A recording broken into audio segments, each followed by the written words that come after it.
أعوذ بالله من الشيطان الرجيم. بسم الله الرحمن الرحيم. الحمد لله رب العالمين، الصلاة والسلام على رسول الله محمد وآله وصحبه أجمعين. السلام عليكم ورحمة الله وبركاته.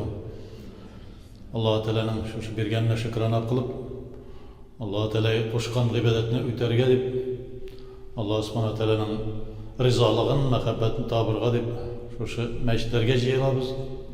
Peygamberimiz Aleyhisselam'ın meşitlerge kilip, birgeleşip, meşitlerde şulay cemaat namazlarını okuyan kişiler hatta kıyamet gününde de bir türkümlü getirirler. Onların Sirat köprünün kişken vakitte bir karab gibi bulgan, bir işekke uşağın, düyege uşağın, bir hayvanga uşaş bir nerse kilirdi.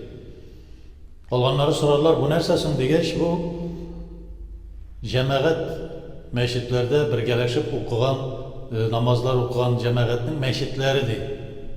İmamlar şularını jiteklep barırlar tizgininden, mezinler ortadan kovup barırlar şul hayvanını Sirat köprünün çıkkandaydı. Yani meşitni şunday derecede Peygamberimiz Aleyhisselam ko'rsatdi, Allah Teala cemaat bilen şu meşitlerde birge bulunan, nindi hayırlı ikenligin, nişik zor dereceli ikenligin bildirdi. Allah Subhanahu Teala şulay yok. Meşitler yanında ve khudu zinatakum li kullil mesacid. Her bir meşit yanına bargan vakitte hatta hayırlı trip kiyinigiz, puxta bulsun, şista bulsun diye. Kur'an-ı Kerim'de zinnetleriniz, bizeniz degan formada yani puxta bulunuz, şista bulunuz. Çünkü Allah Teala bilen bir muamelege kiresiz, onun bilen aralaşasız, onun bilen söyleşirge deb aytgandi bizning onun bilen nedir bir muamelege kirerge şu kelesiz meşitga. Meşitlerinin şulay yok. Allah Subhanahu Teala Kur'an-ı Kerim'de nerse dey ve la yuzkaru fiha, Allah Teala hususi bergan meşitlerde فَلَا يُذْكَرُ فِيهَا, Allah Teala'dan başka illa Allah Teala'dan başka hiçbir nerse zikir kılınmazdı. Onda nedir bir putqa tapınuğu yok. Onda nedir bir başka türlü mecusiler gibi putqadır, felengedir, nedir nersegedir tapınuğu yok. Onda bara meşit şuna göre Allah Teala konkret derecede aytib qo'yadi. Meşit Allah Teala'nın zikr ete turgan o'rin. Şulay namazını Peygamberimiz Aleyhisselam aytadi, zikirdi. Allah Teala Kur'an-ı Kerim'de de bildirdi. Zikr etib, Kur'anlar oku, zikirdi.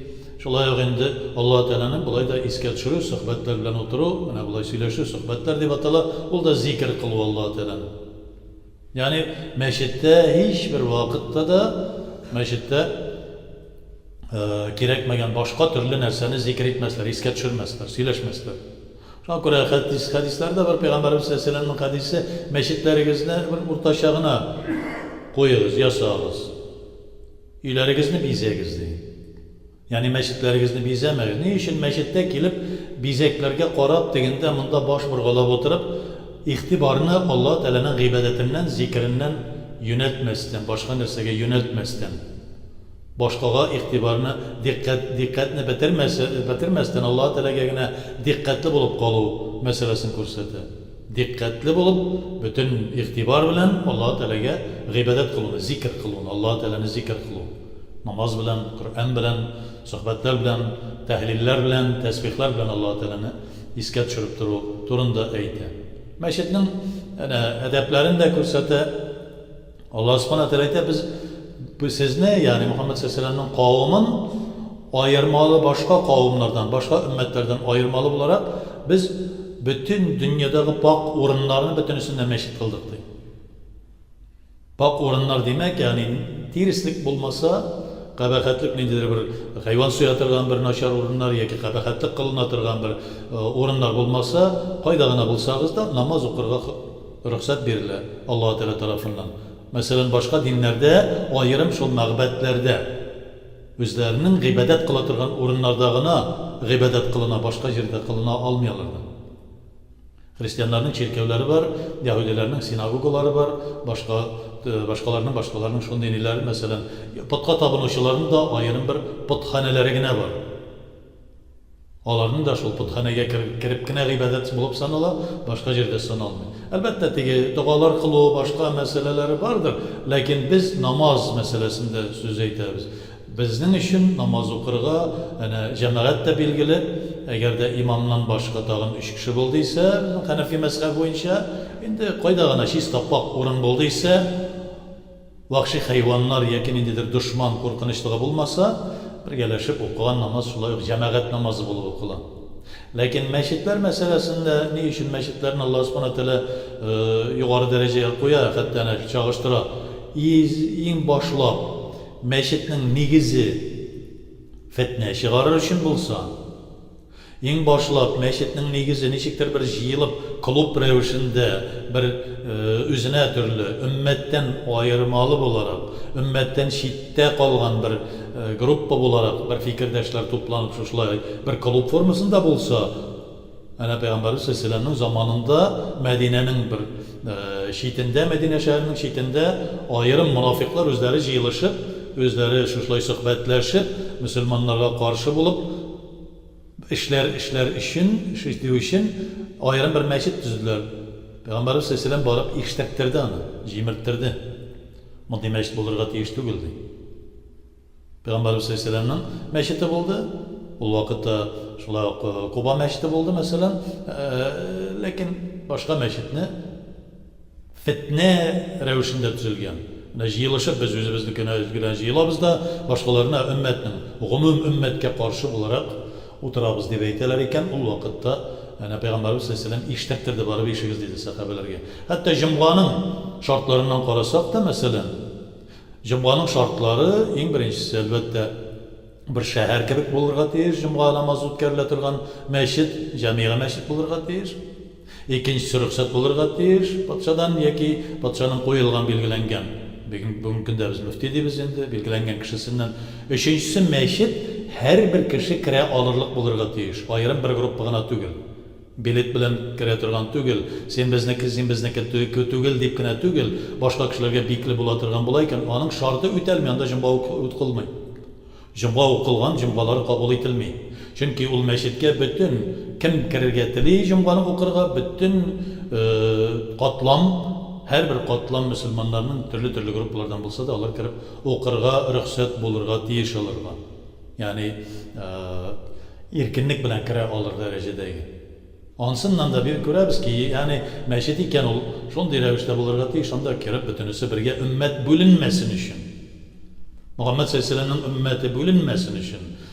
Bir ayanış ki bugünkü günde kayber kişiler tegi, umum cemaatten ayrılıp nedir, birbirine düşman bulup, qatgı devrişte bizde ayırmaşık bulgan düşmanımız var. Şeytan hem şeytanla iyergenler.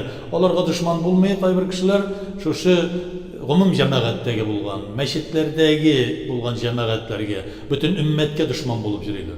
Bizden ayrım aşık bizden düşmanlarımız var. İslam'ını sanga sokmagan, Müslümanlarını sanga sokmagan. Mesela Peygamberimiz Aleyhisselam'ını her vakit mıskıl etken, Allah-u Teala'nı yok deb eyte turgan bizden qatgı rəvişdə düşmanlarımız var. Onlarını dost tutup, Müslümanların düşmanını tutuşular var. Peygamberimiz Aleyhisselam nerse değil? Müslümanını düşman tutup da İslam dininin düşmanlarını dost tutup yürgen kişini kim buldu değil? O özünün şuşu dost tutkan kişisinin dininde buldu değil. Yani o Müslüman değil, o tegene dost tuttuysa o anın dininden buldu değil.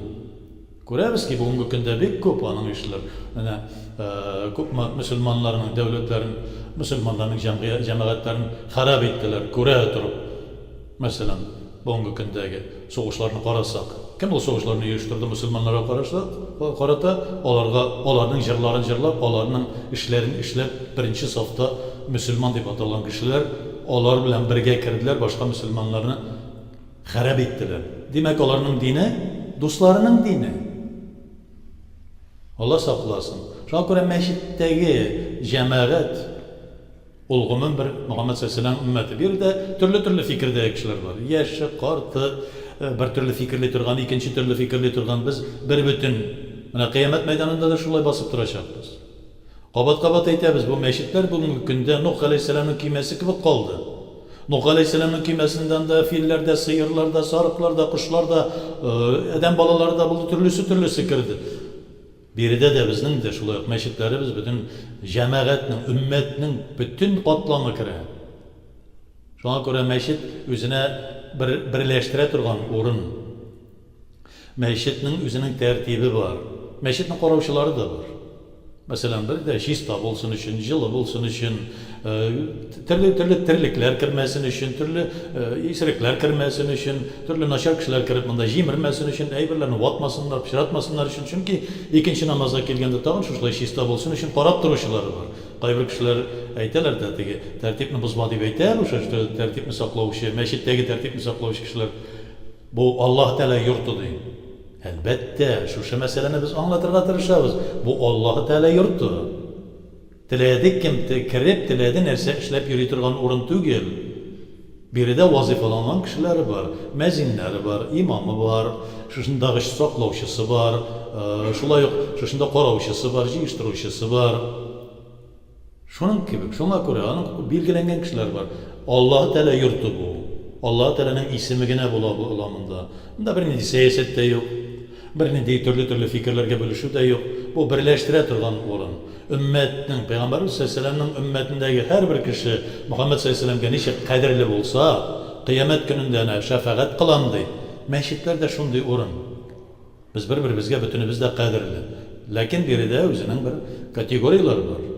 Biri de şu meşitin tertipte durup saklap duruşlar var. İmamları, mezinleri. Biri de mütevellileri var, ulu kişiler. Biri de mesela her daim jüri turgan yaşları, uluları var. Biri de kelgen konakları da var. Birinci tapır kele, yaki bik sirekkine kele, konak revişinde. Biri de gümüm şuşundagi cemaat özünün bir tertibi bilen yaşayı. Şitten kelip qaybirleri atnaga gına tugul ayga bir yaki yılga bir kelip kiredi da özünün tertibini urnaştırmakçı bola, sizniki dürüst tugul deb. Bu kişi kim bolup çıga? Bu kişi şu cemaatning işine fitne kiritken kişi bolup çıga. Peygamberimiz sallallahu aleyhi ve sellem aytabi, fitne yuqlab yatadı. Fitne gumumen yuqlab yatadı. Onu bir uyandıra turgan kişi bola. Şu fitneni uyandırgan kişiye la'net bolsun deydi. Şunday hadisi var. Müslim'dekiler, Sahih Müslim'dekiler. Şu fitneni uyandırgan kişiye la'net bolsun deydi. Şuna göre biz aytamiz endi. Cemaat, mana bizning o'zimizning tertibimiz var. Bir de Ebu Hanife rahmetullahi alayhining yo'li bilan bora turgan, burun-burundan bizning bobolarimiz shu yo'l bilan borgan, biz shunda tertibni saqlaymiz. Senda endi sunnatlarni biz o'qimisha tasbihga o'tirmaymiz. Masalan, sunnatlarni o'qish, tasbihga o'tiramiz deb aytamiz. Bik aybat bitu. Sünnet muakkede bir. Tesbih sünnet elbette. Lakin sünnet muakkeden artık bulalmayı. Qaybir kişi farzdan soň oturup qala. Lakin biz aytamiz endi tur endi birga bo'ling, jamoat bo'ling, ayrılmaylik, fitne chiqarmaylik. Şuluk vaqtda tag'in bir narsa bor. Bek ong bo'ling'iz. Balki qaybirlari tatarcha anglamaydir. Turalarda o'pkalab namoz o'qiydigan kishiga sıyırılıp shulay berilib ketalar. Namozim buzar. Qabat aytamiz biz o meseleni.